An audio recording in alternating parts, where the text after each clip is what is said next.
program-programnya tentang modal untuk startup, terus kemudian dana abadi untuk pesantren, bantuan ini, bantuan itu, semuanya itu bukan ide dan gagasan orisinil Gibran. Itu program pemerintah yang sudah berjalan, yang diklaim oleh Gibran seolah-olah ini programnya dia. Pret, memalukan.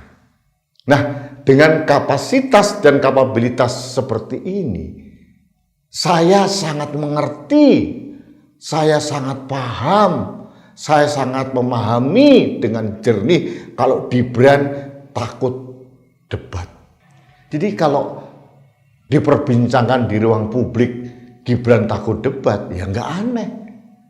Ini sesuatu yang wajar gitu. Mana mungkin dia berani menghadapi seorang Ganjar yang sudah 10 tahun memimpin Jawa Tengah, menjadi anggota DPR, juga pernah menghadapi Mahfud MD misalkan. Pernah menjadi ketua MK, anggota DPR, menteri ini, menteri itu, atau Cak Imin misalkan, yang pernah menjadi menteri, pernah menjadi ketua umum partai sekian puluh tahun, atau menghadapi Anies Baswedan yang paling pintar menata kata. Gibran akan dikunyah mentah-mentah.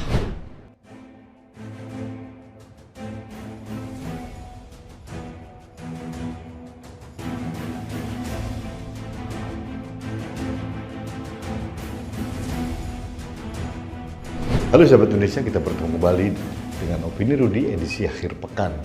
Sahabat Indonesia, beberapa hari terakhir ini rame di media sosial. Trending topiknya adalah Gibran takut debat. Nah, di daftar ini kelihatan sekali ada penghindaran-penghindaran yang dilakukan oleh Prabowo dan Gibran. Ada beberapa kali event kegiatan undangan untuk debat dibatalkan atau tidak dihadiri, termasuk di UI, termasuk juga di Muhammadiyah dan sebagainya. Saya tidak tahu alasannya apa, tapi yang jelas semua orang paham kenapa Gibran takut debat. Kenapa?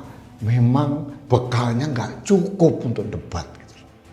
Dia bukan anak muda luar biasa brilian yang mempunyai kemampuan tinggi, achievementnya, pencapaiannya itu atas dasar kemampuan diri sendiri, bukan. Mungkin seperti Emil Dardak, wakil gubernur Jawa Timur ya, karena dia dokter dan pintar gitu. Gibran jauh dari kriteria itu.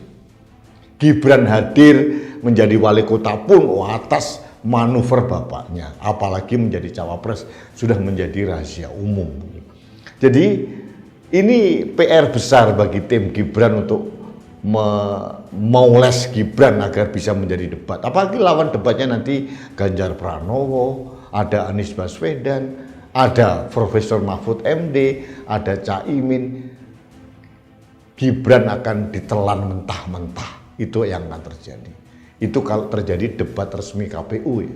Nah, di pemanasan debat yang terjadi menjelang debat resmi saja Gibran sudah tidak bisa.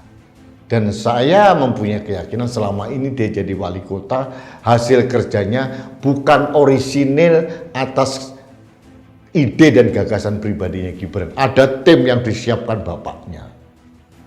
Itu sudah diulas oleh majalah Tempo. Nah, sebagai contoh saja, waktu dia di Senayan, Jakarta, yang mengatakan, tenang Pak Prabowo, saya sudah hadir. Program-programnya tentang modal untuk startup, terus kemudian dana abadi untuk pesantren, bantuan ini, bantuan itu, semuanya itu bukan ide dan gagasan orisinil Gibran. Itu program pemerintah yang sudah berjalan, yang diklaim oleh Gibran seolah-olah ini programnya dia. Pret, memalukan. Nah, dengan kapasitas dan kapabilitas seperti ini, saya sangat mengerti, saya sangat paham, saya sangat memahami dengan jernih kalau Gibran takut debat. Katakanlah dia debat di depan Civitas Akademika UI misalkan, atau seperti di UNER Surabaya kemarin, di mana Ganjar dan Mahfud prima berhadapan dengan Civitas Akademika UNER. Lah kalau Gibran apa ya bisa? Apakah bisa secara instan dipules langsung menjadi jago bicara? Coba Anda perhatikan pada waktu diwawancari dengan Rossi di Kompas TV. Jawabannya kan tidak bermutu, tidak berkualitas. Nah, kalau kita bicara anak muda yang berkemampuan tinggi, mohon maaf nih, dengan segala hormat saya, bandingkan Gibran Raka Buming Raka dengan Alam Ganjar. Coba bandingkan kemampuan narasinya, kemampuan akal sehat dalam membangun narasi.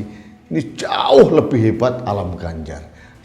Sangat orisinil, sangat mencitrakan diri sendiri. Kalau Gibran ya jelas, tapi ya saya maklum, wong ini anak lahir dari produk instan kok. Ya sama dengan mie instan lah, dikasih air sedikit panas langsung mengembang. Tapi setelah itu kan enak sesaat, tapi kan sangat tidak menyehatkan. Jadi kalau diperbincangkan di ruang publik, Gibran takut debat, ya nggak aneh. Itu sesuatu yang wajar gitu. Mana mungkin dia berani menghadapi seorang Ganjar yang sudah 10 tahun memimpin Jawa Tengah, menjadi anggota DPR, juga pernah menghadapi Mahfud MD misalkan. Pernah menjadi ketua MK, anggota DPR, menteri ini, menteri itu, atau Cak Imin misalkan, yang pernah menjadi menteri, pernah menjadi ketua umum partai sekian puluh tahun, atau menghadapi Anies Baswedan yang paling pinter menata kata. Gibran akan dikunyah mentah-mentah. Jadi inilah resiko yang harus dihadapi oleh timnya Pak Prabowo dan Gibran. Karena apa? Tidak bisa Gibran itu setiap saat selalu terlindungi dengan jaket Jokowi. Pada saat menghadapi publik, menghadapi debat, menghadapi massa, dia harus jalan sendiri. Tidak bisa langsung di copy paste kemampuan seorang Jokowi, branding seorang Jokowi kemudian dipindahkan begitu saja kepada Gibran.